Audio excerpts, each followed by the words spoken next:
Good evening, YouTube. Hardball Crazy here with a fantastic mail day. Actually, this is a one order day of orders at eBay, and I got it in the mail the last couple days, so I'm going to include all in one mail day.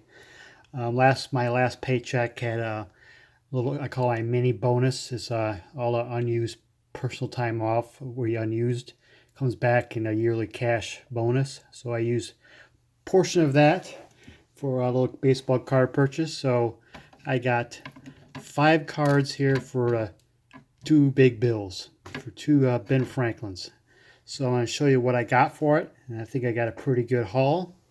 So here it goes. First of all, one of them, which of course is off of my 2019 goals list from my video from way back ago with my goals to buy for this year. So one of them is from that list, off that list too, plus 2 vintage Hall of Famers. First one is iconic insert card from the 90s. Guy I couldn't stand as a player, but since he's retired, I'm starting to get to like him a lot more. I'm kind of afraid to say that, but this is an insert card from his rookie year, 94 SP Hollowview. Got this for like $10 or so. Of course, 94 SP is his rookie card. Kind of a classic 90s insert. A-Rod, couldn't stand him as a player.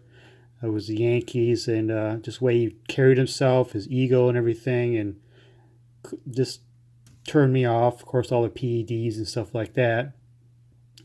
When he became a rookie, I loved him when he was with Seattle and with A-Rod and with Griffey and Edgar Martinez and Jay Buhner and all those guys. But since he retired in his ESPN booths and how he treats kids and hangs around, the suspension seems to humble a lot, and comes off a lot more of a humble guy. So guys started to grow on me. I'm afraid so. But this is an iconic card. You can get these if you get past the PED guys. You can get a lot of these guys cards dirt cheap now. Bonds, Clemens, A-Rod, Palmeiro, Sosa, the others pretty cheap now. So if you want to pick up some 90s icon McGuire, 90s icon players, it's not bad time to buy them. My next up is autograph the recently passed away Frank Robinson. Not a high-end autograph, but you know what? Autograph's an autograph. Frank Robinson is one of the greatest ever. 94 Nabisco. Love the military Marine look, jersey uniform look within the back. Of course, these you redeem for UPCs for Nabisco and get the autographs.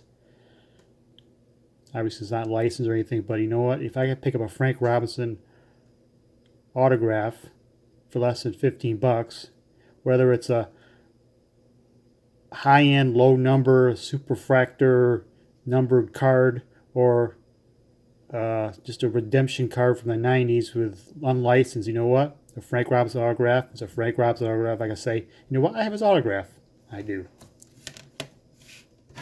Next is Vintage Hall of Famer, 1934-36 Diamond Stars, White Sox Ted Lyons, graded 2.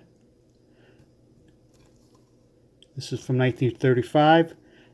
Got this at a decent price, and I got it home and I found out that with the graded 2, I thought, rough corners and everything off-centered, but it got home as a huge crease from the top to the bottom, right straight through his face, right straight down. Disappointing to seeing this, but it's hard. I couldn't see it on the eBay on the site there, so I picked it up. So I'm kind of disappointed in the crease, but I guess it's not terribly noticeable. Maybe down the line when I'm nearing the end of my Hall of Fame collection, to upgrade it, get a non-creased card. But for now, I have a Ted Lyons Hall of Fame card. You see, this is from a 35 because it's got 34 stats at the bottom. He won 11 games in 1934. Spent all his career with the White Sox.